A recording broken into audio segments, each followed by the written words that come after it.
welcome back to my YouTube channel, #moviebay. I am moviebay, and in this video, I'm going to be recapping and reviewing episodes 1 and 2 of the very controversial The Idol.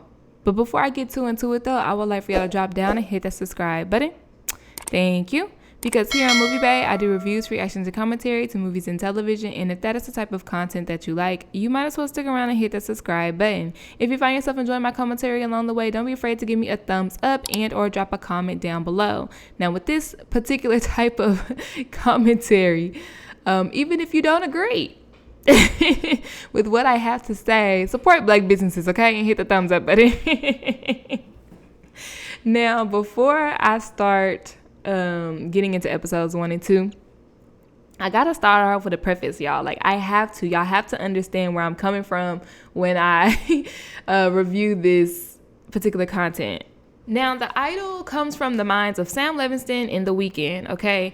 And if you know Sam Levinson, he did Euphoria. Personally, I only got through 2 episodes of Euphoria, and I was like, this isn't for me. He also did Malcolm and Marie, which was my first YouTube review video. And with a Sam project, it's going to be shot well. The music is going to be on point. To me, the fashions are going to be on point, and it's going to push the edge. All right. Now, as a Weeknd fan, literally since House of Balloons, 2011, Project One type thing, I liked him better when he was on the Stuff versus the Star Boy era. But, as a Weeknd fan and watching this project, I was literally like, this is literally just a Weeknd album. If you listen to his music, it's really poppy. The beat makes you yeah, this is sexy or whatever. And then you listen to the lyrics, it's like, no, this is toxic. So I thought that with him being on this project, that's exactly what it was going to be, and it is. But especially as his character in the show, I feel like it's right on point. The type of music, we'll get into it later, but the type of music that Jocelyn is making, the type of music she wants to make, how he wants her to make it, I really feel like this is his creative process, if we being honest. I really do. And then the last thing I wanted to mention about, just background information about this project is it came from the production company of A24. Now, if you've never heard of A24 is a production company of movies such as Hereditary, Midsummer, Bodies. Okay, they are, what's that one? Triple X. Yeah. So they are a very edgy, new edge wave type of production company. So with all that being stated, I think that for the type of project that this is, the right people came together to make it happen. And surprisingly, for some reason, I always am one of those people who goes against the grain. A lot of people hate this project. They want it to be canceled. They want it to burn. I love this project. And I'm ready for season 2 already. I'm gonna just stay facts, okay? So let's go ahead and get into episode 1, and I'm gonna start by reading the synopsis. After a nervous breakdown derailed Jocelyn's last tour, she's determined to claim her rightful status as the greatest and sexiest pop star in America. Her passions are reignited when she meets Tedros, a nightclub owner with a sordid past. Will her romantic awakening take her to glorious new heights, or the deepest, darkest depths of her soul? Ooh, I pick the latter, okay? Now, who stars in this? We start off with seeing Jocelyn. She's the main character, played by Lily Rose Depp. And I saw her name. I said, when the credits rolled, I was like, Depp? Is this Johnny Depp's daughter? I looked it up. I was like, oh my gosh. Now I feel weird because I was like, oh my gosh, she is so hot. Her body is banging. Okay, so now I feel a little weird after that. But she's of age. Anyhow, we are introduced with Jocelyn, and she's on set of a photo shoot. And the photographer, they're yelling out all these different type of emotions that they want her to evoke in her picture. And they're like, give me happy, give me sad, give me sensual, now emotional. And then no one told her to cry, but she literally just started crying. And they're like, that's great. Now touch herself. And just different things like that. So you kind of get into the mindset of with these celebrities, like actors and I guess pop stars too, you literally have to evoke different emotions like on the spot. And I ain't gonna call them like crazy, but that's a talent to be able to do that. Okay. And when she got to emotional, when he said emotion, give me emotion, and she starts crying, you knew that, okay, something a little bit is different about this girl. And then we find out that she is modeling with her hospital band on because she just got out of the hospital for, you know, an incident. Okay. And then her manager, or the manager of the record company, she's like, no, keep the hospital band on because mental illness is sexy. And then when she explained it, I was like, you know what? That's probably what guys think. Also, during this photo shoot, while she's having a debate about free the nipple, her team realizes that a photo of Jocelyn with love potions on her face has been surfacing around the internet. Okay, and they're trying to do damage control and still keep her out of the loop. They want her to not lose her focus, just worried about the photo shoot and practice your choreography for the music video that you have coming up.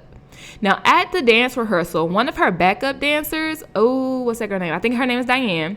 She is outshining Jocelyn. Everybody's like, oh my gosh, she's so good. She's a star. And then, of course, Diane and Jocelyn, they have a good relationship. She's like, oh, don't worry about it, Jocelyn. You got this, girl. You got this. So while Jocelyn is watching the choreography, because the choreographer made her sit down and rewatch it again with Diane being in the center, she realizes that everybody is watching her. And there's somebody from Vanity Fair that's there, her entire crew. So you have this pressure, especially after, this is like her comeback tour, right? So she feels the pressure that I have to get this done perfectly. And then she gets up, boop, nails the dance perfectly. I ain't gonna lie, like her first run through, I was like, ugh, sloppy arms, where's the face? Girl, I'm not getting the snap, hair whip. I'm not getting that from you. So she did, if I was a choreographer, yes, sit your ass down, okay, and watch how it's done. But when she got back up, she did it perfectly, and everybody was cheering for her. She blows her kisses, all right? Now, after her routine, Jocelyn's team finally works up the power to tell her about the photo that has been leaked. And Jocelyn, with a blank face, says, well, it could be worse. And then everybody's like, yeah, it could be worse. And she walks off. And they look at each other like, how could this have been worse? Like, what is wrong with her? This is worse. This is the bad thing. So, I don't know. Like, for Jocelyn to be detached, like, that is a very, you know, personal and embarrassing thing, especially because we've learned that her fan base is teenage girls. So, you know, she feels a way about it. But for her to be stoic and just like, well, you know, I guess it could be worse. It's like, okay, she's detaching. Something is wrong with her. Why don't they have this girl in therapy? I thought about that multiple times during the show. Now, that same dancer, Diane, she invites Jocelyn to a club one night, and this is where she meets The Weeknd, aka Tedros, okay? Tedros is the owner of the club, and he spots her immediately as she walks in, okay? Now, he doesn't go up to her or anything like that. The night goes by, they're dancing, drinks are getting fed to them, and then on the microphone, he says, wait, is that Jocelyn? And then everybody's like, oh my gosh. And he's like, please, can you dance with me? I'm gonna come down right now. I'm gonna dance with you. So in my head, I was like, I saw you saw them when they walked through the door. Like, you not slick, buddy. And then they kind of like started interchanging while they were on the dance floor. They started interchanging like kind of like his perspective and her perspective. So we got the full perspective that, yes, he noticed her walk in. Yes, since he's the owner, he was feeding them drinks.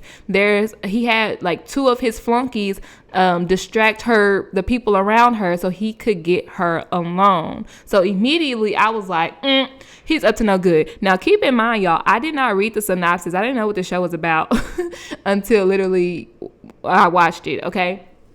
Now, they get along, and there's this connection, Okay. Well, first off, let me talk about them on the dance floor. At first, he was giving friendly. Okay. Like he kept his distance. We're just dancing. But then he got closer. Then he started grabbing on her stomach and grabbing around her neck. And I was like, you need to back up. But no, what does Jocelyn do? She embraces his hand on her neck. So we're going to learn that throughout this series. That's like a fetish of hers. And, the moment where I thought she would be like, you need to back up, she embraced this guy. So at that moment, he knew, all right, I got her. So they make their way off of the dance floor and they start making out, but they are interrupted by Jocelyn's best friend and assistant, Leia. And Jocelyn hides from Leia. Leia leaves. And then this is when, they kind of calm down. They're out of their hide and heavy mode and they just start to talk. So this is when, Tedros was kind of like big up in Jocelyn, like, you're amazing, you have the best job in the world, you should be more happy. And Jocelyn's kind of just like, well, I'm not. So at that moment, he was telling her things she needed to hear. She needed encouragement, okay? And when I tell y'all, because I've watched episode 1 through 3 by now, when I tell y'all this sneaky snake, I said, he just knows what he's doing. Manipulators, they know. So Jocelyn goes home, and when she gets home, she pleasures herself to the thought of him. She mimics the time when he put his hand around her neck, and then she starts, playing with herself. All right, so the next day, she decides to, after she does talk to her best friend, and she states, that she was feeling Tedros, and then the friend was like, he gives off grape juicer vibes. And I was like, he definitely does. And it's not just the rat tail. He definitely gives those type of vibes off, especially on the dance floor. Like, you need to back on up. But Jocelyn says, is it weird that that's what I like about him? So you like the fact that he seems like he is a controlling individual. Okay, this is just going into her psyche, y'all. Something is wrong with Jocelyn. So she tells her friend that I'm going to invite him over. She invites Tedros over the next day, and then she keeps him downstairs waiting as she puts on this robe and these heels, and she says, I want it to look like I'm just lounging around. Girl, we all know we don't lounge around like that. We want people to think that. We want the boys to think that, but we don't. Sweatpants, hair tied to them, and no makeup on. That's what Drake said. So as Tedros is waiting on Jocelyn to come downstairs, he's walking around her house, smelling pillows, going into the bathroom, does a bump, okay, and he's practicing his lines. Hello, Angel. Hello, Angel.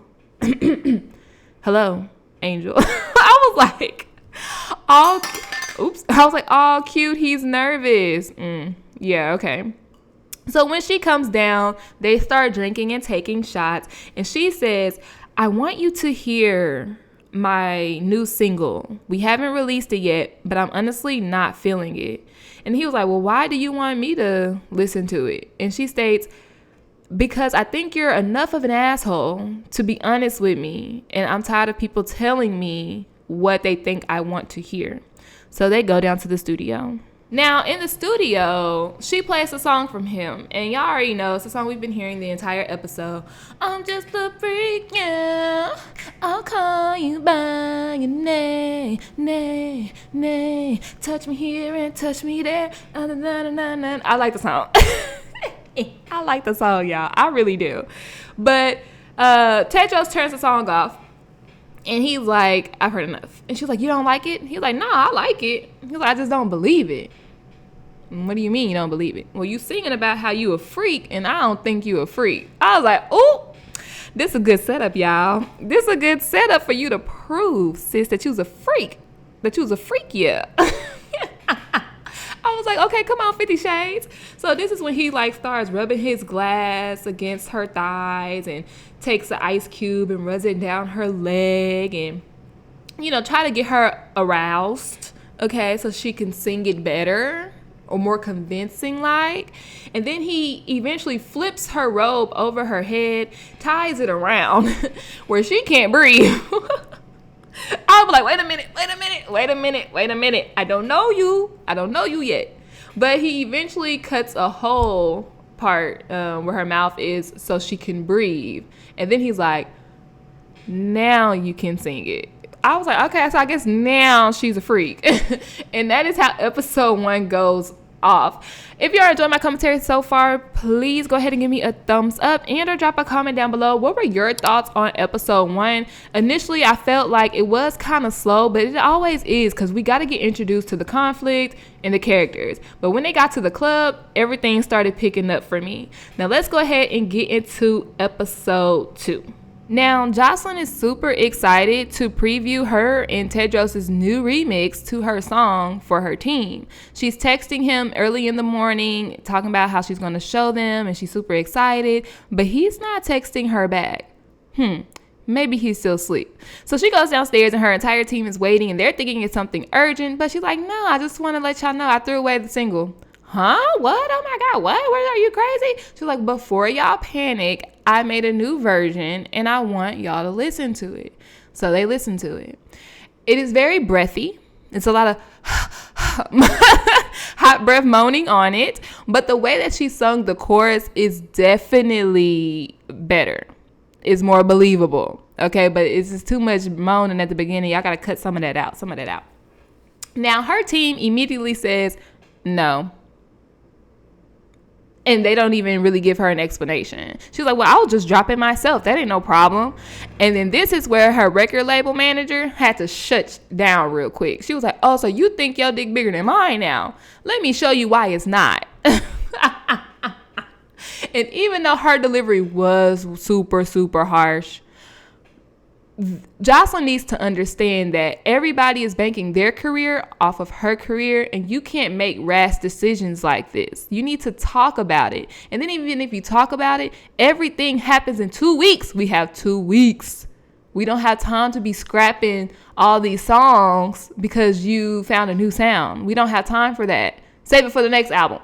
Like, that's what I was thinking. I was thinking, well, with this remix, it shouldn't be the single that's released, but it should definitely be a bonus. Like, why couldn't we just make it a bonus? Like, compromise, you guys, compromise. Anyhow, Jocelyn gets mad and she storms away.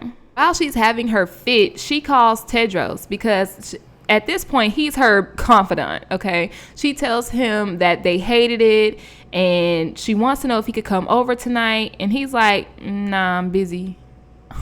I was like, oh, okay. Well, he is a club owner. He's a businessman. She was like, okay, well, what about tomorrow? Nah, I'm busy tomorrow too. I was like, dang, okay. And he was like, but I'm free the day after tomorrow.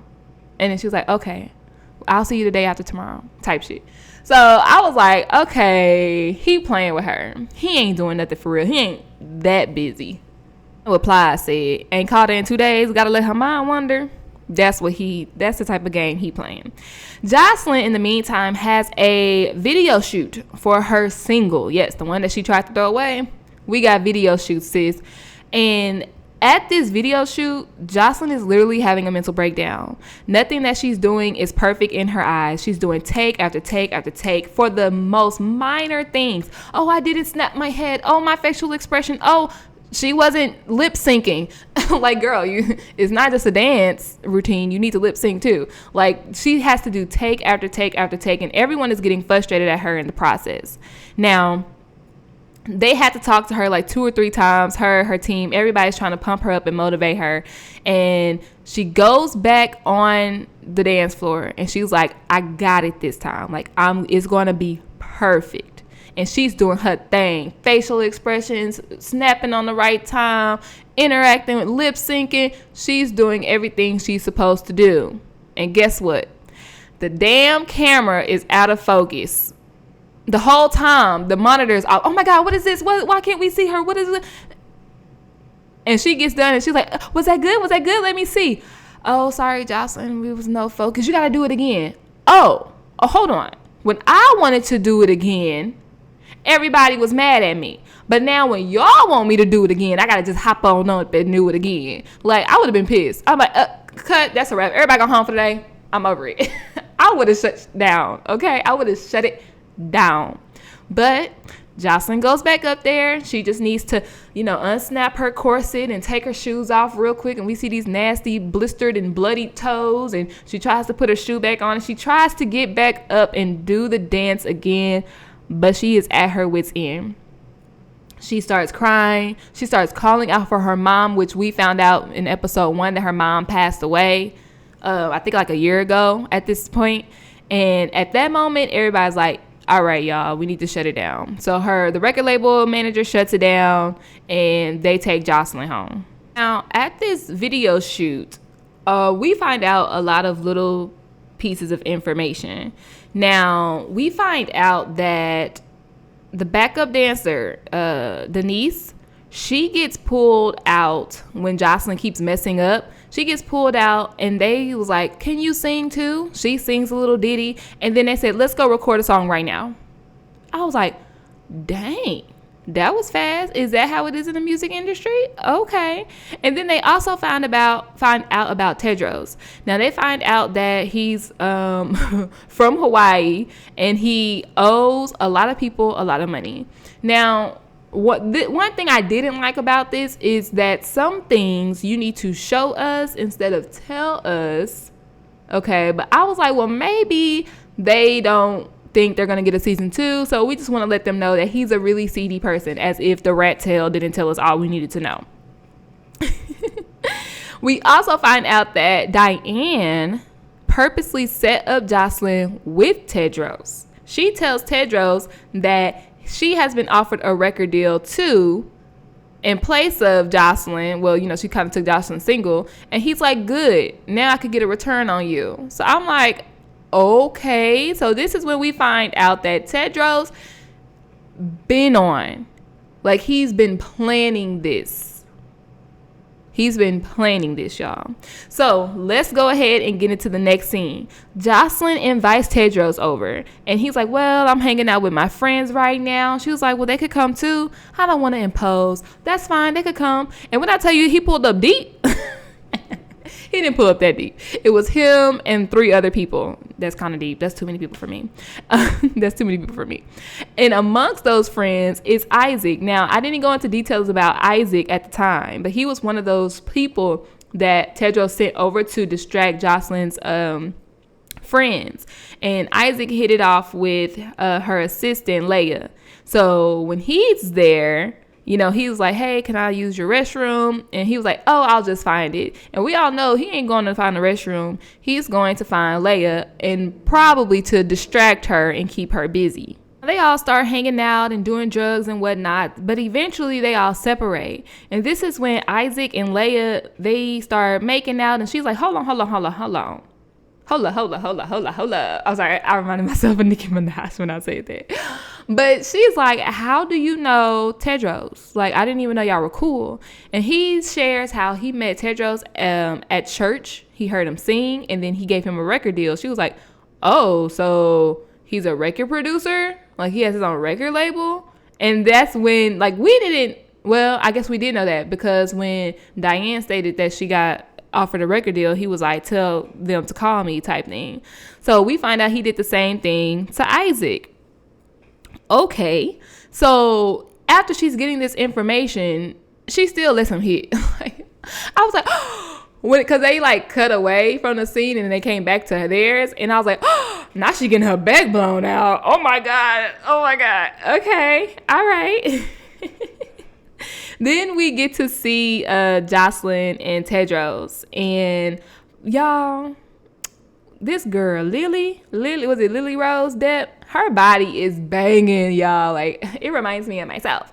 Her body is banging, okay? But they have their kind of like a sex scene. Think like phone sex, but in person. I low-key was feeling it. I was like, okay, I feel like that setup is a good thing for if you haven't had sex with a person yet, or if like y'all have sex regularly and y'all kind of want to spice it up and try something new. I thought it was hot. I did, especially because her body is banging, y'all, like it is. So I think this is the same night we find out that Chloe, which was one of his other friends, the one she's been running around naked and wearing Jocelyn's clothes and stuff periodically, she's downstairs playing the piano like bomb, like talented, and she's singing. So everybody goes downstairs to where she is, and wait, I think I skipped the part, but it doesn't matter, I'm gonna say all the information anyways. Tedros is telling Jocelyn how he wants to help her with her last 3 singles and in 2 weeks. And he says, it will be easier if I moved in so we can get everything done. And what does Jocelyn say? I love that. Girl, this is your second time hanging out with this man. You don't even know his last name. I feel like your friend Leia knows more information than you do. And you gonna let this dude move in with you? Maybe if you had a guest house, a what they call it? A pool house. But okay, y'all. Okay. So now Chloe is downstairs playing the piano and singing, and everybody goes down, and Isaac starts singing along, and Jocelyn gets in the mood and she starts singing along. And this is how the episode ends, with Leia, the assistant, looking like, what the hell is going on? And she's looking at Tedros, and he looks at her like, yeah, this my shit now. Like, I'm running now. I was like, no, this is bad. Leia, you need to speak up. Stand up, okay? But I don't know, I guess in this moment she's outnumbered. Like, let's be honest, we just gonna have to handle this another day. Thank y'all so much for tuning into my YouTube channel. That was episodes 1 and 2 of The Idol. Like I said, I'm enjoying this show. I think it's only 5 or 6 episodes, so I'll be back with 3 and 4 probably on Monday, to be honest. Thank y'all so much for tuning in, and don't forget, give me a thumbs up if you enjoyed my commentary. Drop a comment down below with your thoughts and opinions, and of course, subscribe for more content just like this. I'll see y'all next time. Bye.